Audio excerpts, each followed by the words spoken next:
नमस्कार मित्रांनो, स्वागत आहे आपलं विषय खोल या यूट्यूब चॅनलवरती. तर मित्रांनो, आपण आज भूगोल या विषयाचा पहिला भाग घेऊन आलो आहोत, जे की आपण महत्त्वाचे प्रश्न याद्वारे तुम्हाला 30 प्रश्न आणि त्या व्यतिरिक्त तुम्हाला त्या प्रश्नांबद्दल माहिती देणार आहोत.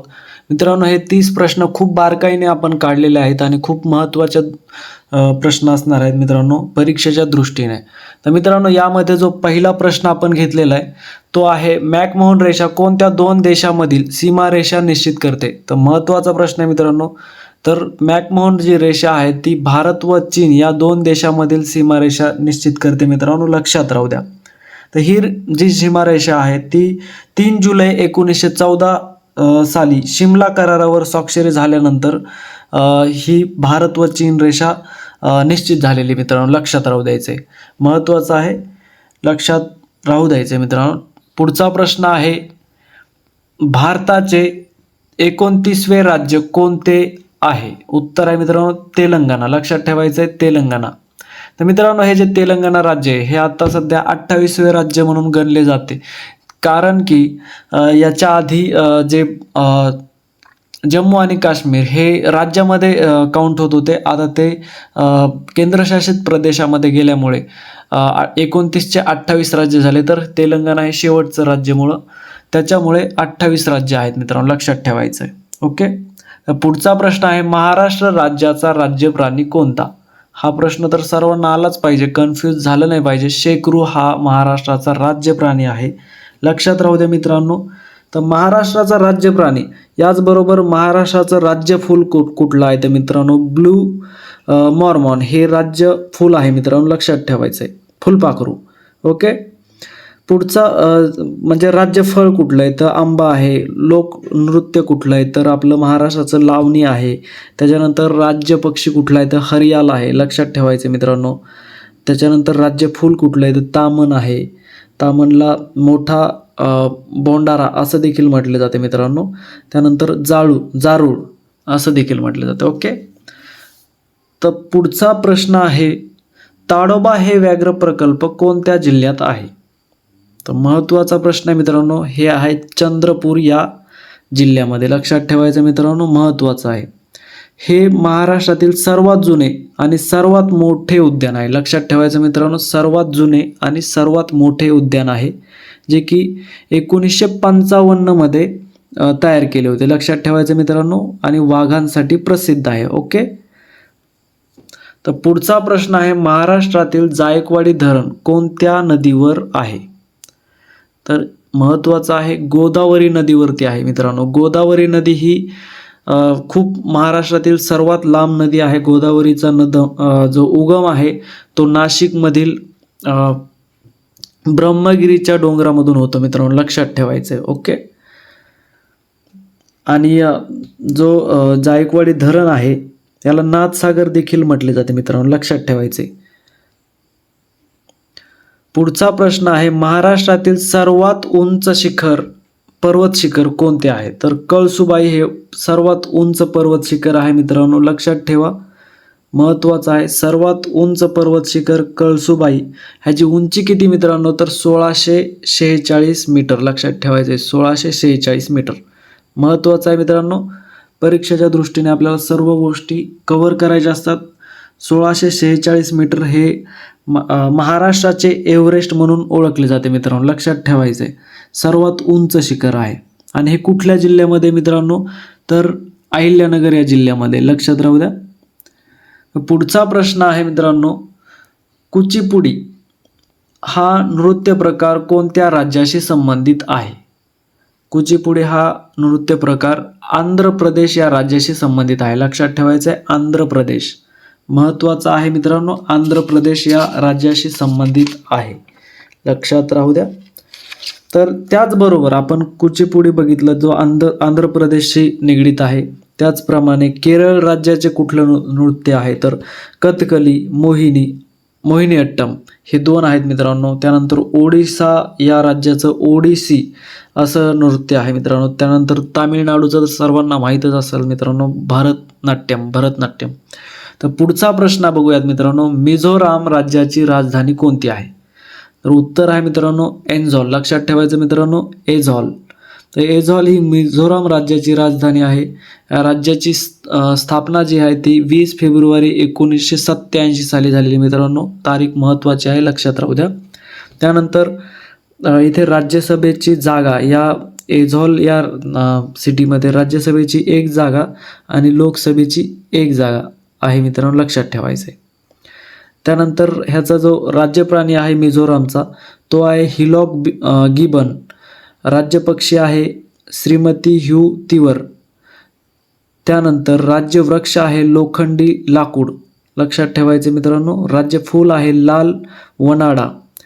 त्याचं टोपण नाव आहे मित्रांनो land of hills, land of Mizos असं देखील म्हटलं जातं मित्रांनो. इथे जमाती कुठल्या आहेत तर मित्रांनो जमाती आहे लुशाई आणि कुकी, ह्या 2 जमाती आहेत मित्रांनो. आणि या राज्यामध्ये राष्ट्रीय उद्यान आहेत मित्रांनो बुरलेन राष्ट्रीय उद्यान आणि फवंगपुई राष्ट्रीय उद्यान, लक्षात ठेवायचं मित्रांनो. हे 2 आहेत मित्रांनो. मी जे काही सांगतोय ते तुम्ही व्हिडिओमध्ये तुम्हाला फास्ट वाटत असेल तर तुम्ही व्हिडिओ स्लो करून ऐका, किंवा हे लगेच तुम्हाला फास्ट ऐकण्याची क्षमता असेल किंवा तुम्हाला हे नोट डाऊन करायचं असेल तर पॉज करून नोट डाऊन देखील करू शकता. महत्त्वाच्या गोष्टी आहेत मित्रांनो. ओके, तर पुढचा प्रश्न आहे मित्रांनो नक्षलबारी हे गाव कोणत्या राज्यामध्ये आहे? तर पश्चिम बंगाल या राज्यामध्ये आहे मित्रांनो, लक्षात ठेवा. पश्चिम बंगाल या राज्यामध्ये. तर या राज्यातील दार्जिलिंग जिल्ह्याच्या सिलिगुडी उपविभागीय नक्षलबारी सिडीस ब्लॉकमध्ये एक गाव आहे. ओके, नक्षलबारी हे 1967च्या बंडाचे ठिकाण म्हणून ओळखले जाते, लक्षात राहू द्या. पुढचा प्रश्न आहे मित्रांनो भारतातील कोणत्या शहराला गुलाबी शहर म्हटले जाते? तर जयपूर या शहराला गुलाबी शहर असे म्हटले जाते मित्रांनो. हे राजस्थान या राज्यामधील शहर आहे मित्रांनो, महत्त्वाचं आहे. त्याची जी स्थापना केलेली मित्रांनो 1727 साली केलेली मित्रांनो.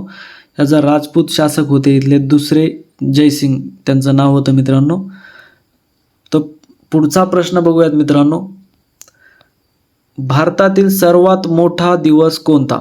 तर महत्त्वाचा प्रश्न, भारतातील सर्वात मोठा 21 जून हा दिवस आहे मित्रांनो, लक्षात राहू द्या. त्याचा जो कालावधी आहे, दिवसाचा कालावधी आहे 13 तास 13 मिनिटे आणि रात्र असते मित्रांनो 10 तास 47 मिनिट असा हा दिवस असतो मित्रांनो.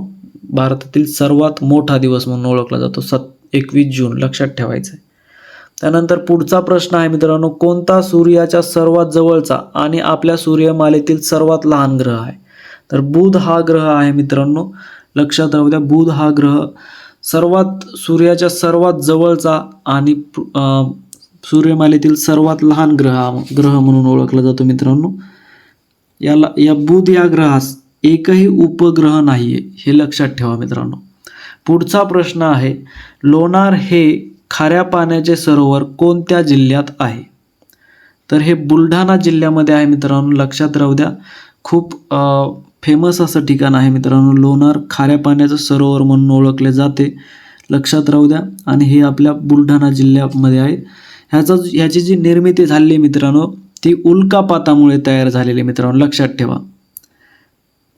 तर पुढील प्रश्न बघूयात महाराष्ट्राची उपराजधानी कोणती आहे? तर खूप सोपा प्रश्न आहे मित्रांनो, नागपूर ही आहे मित्रांनो महाराष्ट्राची उपराजधानी. तर नागपूर हे कुठे येतं तर आपलं विदर्भामध्ये येतं, लक्षात ठेवायचं मित्रांनो. आणि नागपूर या शहराला 0 मैल म्हणून देखील ओळखले जाते, लक्षात राहू द्या मित्रांनो. 0 मैल, भारताचे 0 मैल म्हणजे हा सर्वात सेंटर पॉईंट म्हणून ओळखला जातो मित्रांनो, लक्षात ठेवायचं आहे. तर पुढचा प्रश्न आहे कोकण रेल्वे मार्गातील सर्वात लांब बोगदा कोणत्या ठिकाणी आहे? तर करबुडे या ठिकाणी आहे मित्रांनो, कोकण रेल्वे मार्गातील सर्वात लांब बोगदा, लक्षात ठेवायचं आहे कोरबुडे. तर हा जो बोगदा आहे मित्रांनो हा बोगदा आशिया खंडातील सर्वात मोठा बोगदा म्हणून देखील ओळखले जाते मित्रांनो, लक्षात ठेवा. आशिया खंडातील सर्वात मोठा बोगदा हा बोगदा जो आहे तो रत्नागिरीजवळ आहे, ज्याची जो 6561 मीटर एवढा आहे मित्रांनो, लक्षात ठेवायचं आहे. 6561 मीटर म्हणजे 4.08 मैल एवढा आहे मित्रांनो, खूप मोठा आहे, आशिया खंडातील सर्वात मोठा. तर महाराष्ट्रातील पुढचा प्रश्न आहे महाराष्ट्रातील सर्वाधिक जंगल क्षेत्र कोणत्या जिल्ह्यात आहे? तर हे सर्वांनाच माहिती आहे मित्रांनो, गडचिरोली या जिल्ह्यामध्ये आहे महाराष्ट्रातील सर्वाधिक जंगल. लक्षात ठेवायचे मित्रांनो, गडचिरोली या जिल्ह्यामध्ये. तर सर्वाधिक जंगल व दुसरा कुठला आहे म्हणजे त्या खालोखाल चंद्रपूर या जिल्ह्यामध्ये. लक्षात ठेवायचं मित्रांनो, गडचिरोली त्यानंतर चंद्रपूर या जिल्ह्यामध्ये. तर पुढील प्रश्न बघूयात, सूर्यग्रहण कोणत्या स्थितीला होऊ शकते? महत्त्वाचे मित्रांनो प्रश्न येत असतो खूप वेळा. तर सूर्यग्रहण जे आहे मित्रांनो ते सूर्य चंद्र पृथ्वी समान रेषेमध्ये जेव्हा येतं ना तर तेव्हा अमावस्या म्हणजे अमावस्याला होतं ते सूर्यग्रहण. आणि ते कधी होतं तर सूर्य चंद्र आणि पृथ्वी हे तिन्ही एका रेषेमध्ये येतात तेव्हा सूर्यग्रहण होतं. लक्षात ठेवायचं आहे. त्यानंतर पुढचा प्रश्न आहे, मधुबनी लोकचित्रकला प्रकार कोणत्या राज्यात प्रसिद्ध आहे? तर बिहार या राज्यामध्ये प्रसिद्ध आहे मित्रांनो. मधुबनी चित्रकला, मिथिली चित्रकला या नावाने देखील प्रसिद्ध आहे. लक्षात ठेवायचे मित्रांनो, ही चित्रकला बिहार व नेपाळमध्ये देखील प्रसिद्ध आहे मित्रांनो. बिहार बरोबरच नेपाळमध्ये देखील प्रसिद्ध आहे. त्यानंतर भरतनाट्यम हा नृत्य प्रकार कोणत्या राज्याचा सांस्कृतिक वारसा आहे? तर कोणत्या राज्याचा? तर तामिळनाडू या राज्याचा सांस्कृतिक वारसा आहे मित्रांनो, महत्त्वाचं आहे. त्यानंतर कथकली हे केरळ राज्याचं नृत्य प्रकार आहे. त्यानंतर यक्षगान कर्नाटकचं आहे. लावणी आपलं महाराष्ट्राचं, हे सर्वांनाच माहिती आहे मित्रांनो. हे व्यतिरिक्त माहिती आपल्याकडे असली पाहिजे. एका प्रश्नाबरोबरच आपण भरपूर गोष्टी ऐकल्या म्हणजे ते आपल्या लक्षात बसतात. ओके. तर पुढचा प्रश्न आहे मित्रांनो, महाराष्ट्रात कोणत्या ठिकाणी कुंभमेळा भरतो? तर नाशिकमध्ये कुंभमेळा भरतो मित्रांनो. लक्षात ठेवा, नाशिकमध्ये. तर भारतामध्ये कुंभमेळा 4 ठिकाणी भरत असतो. त्यातील पहिलं ठिकाण आहे हरिद्वार, त्यानंतर दुसरं आहे प्रयागराज, तिसरं उज्जैन आहे आणि चौथं आपलं नाशिक आहे मित्रांनो, महाराष्ट्रामध्ये नाशिक. तर नाशिकमध्ये दर 12 वर्षाने कुंभमेळा भरतो मित्रांनो. लक्षात ठेवायचं. 2027 मध्ये आता कुंभमेळा होणार आहे नाशिकमध्ये, लक्षात राहू द्या. तर पुढील प्रश्न बघूयात मित्रांनो, राधानगरी धरण कोणत्या नदीवर बांधण्यात आलेले आहे? तर भोगावती नदीवरती आहे मित्रांनो. आणि राधानगरी धरण हे कुठल्या जिल्ह्यामध्ये? तर आपल्या कोल्हापूर जिल्ह्यामध्ये. लक्षात ठेवायचं मित्रांनो. कोणी बांधलंय? तर शाहू महाराजांनी बांधलेलं आहे. लक्षात ठेवा. आणि कधी बांधलेलं आहे? तर 1908 साली. महत्त्वाचं आहे मित्रांनो, 1908. लक्षात ठेवा. पुढचा प्रश्न आहे, जगातील सर्वात लांब नदी कोणती आहे? तर नाईल ही नदी जगातील सर्वात लांब नदी आहे. नाईल ही आफ्रिका खंडात आहे मित्रांनो. लक्षात ठेवा, सर्वात लांब नदी, जगातील सर्वात लांब नदी आहे. त्यानंतर हिचे जे खोरे आहे ते खूप विस्तीर्ण आहे. ओके. तर पुढचा प्रश्न बघूयात, कळसुबाई हे महाराष्ट्रातील सर्वोच्च शिखर कोणत्या जिल्ह्यात आहे? मी मगाशीच सांगितलं मित्रांनो, अहिल्यानगर या जिल्ह्यामध्ये आहे. ओके. याची उंची पण मी तुम्हाला सांगितली 1646 मीटर आहे. लक्षात ठेवा. त्यानंतर भारतातलं जे सर्वोच्च शिखर आहे हे महाराष्ट्रातील झालं. तसंच भारतातील सर्वोच्च शिखर आपलं K2 हे आहे मित्रांनो. लक्षात ठेवायचं मित्रांनो. आणि जगातील दुसऱ्या क्रमांकाचं आहे K2. लक्षात ठेवायचं आहे K2. आणि जे माउंट एव्हरेस्ट आपण म्हणतो ते आपल्या भारतामध्ये येत नाही मित्रांनो. ओके. आपल्या भारतातलं सर्वात उंच शिखर K2 आहे. लक्षात ठेवा. त्याची उंची आहे 8611 मीटर. लक्षात ठेवायचं आहे 8611 मीटर. पुढील प्रश्न आहे मित्रांनो, महाराष्ट्र राज्यातील सर्वात मोठा जलविद्युत प्रकल्प कोणता आहे? तर कोयना हा जलविद्युत प्रकल्प महाराष्ट्रातील सर्वात मोठा जलविद्युत प्रकल्प आहे, जो की सातारा या जिल्ह्यामध्ये आहे. लक्षात ठेवा मित्रांनो, जलविद्युत प्रकल्प सर्वात मोठा जलविद्युत प्रकल्प आहे मित्रांनो, सातारा जिल्ह्यातील कोयना. ओके. पुढचा प्रश्न आहे, महाराष्ट्राचा राज्य पक्षी कोणता आहे? तर हरियाल हा राज्य पक्षी आहे महाराष्ट्राचा. त्याचबरोबर राज्य प्राणी पण तुम्हाला मी सांगितलंय मगाशीच. राज्य प्राणी आपला शेखरू आहे. त्यानंतर राज्य फळ आंबा आहे. राज्य फुलपाखरू ब्लू मॉर्मॉन. राज्य मासा पण आहे सिल्वर पापलेट. लक्षात ठेवायचं आहे सिल्वर पापलेट. हे महत्त्वाचे असतात मित्रांनो, कधी पण अचानक येतात. हे सोपे प्रश्न असतात पण आपल्याला सराव नसल्यामुळे आपण कन्फ्यूज होत असतो मित्रांनो.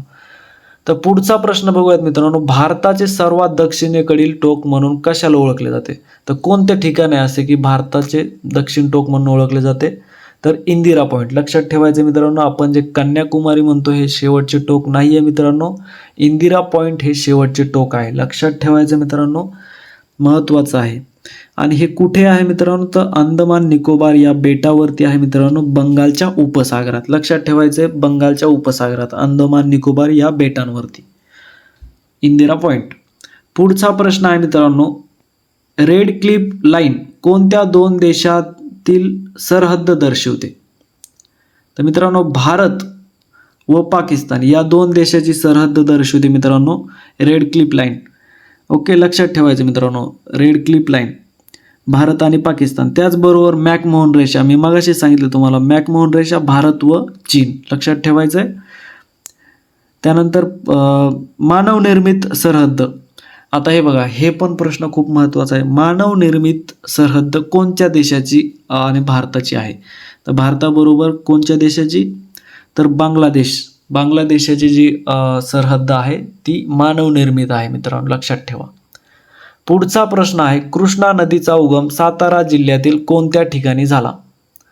तर महाबळेश्वर या ठिकाणी झालेला आहे मित्रांनो, लक्षात ठेवा, महाबळेश्वर. पुढचा प्रश्न आहे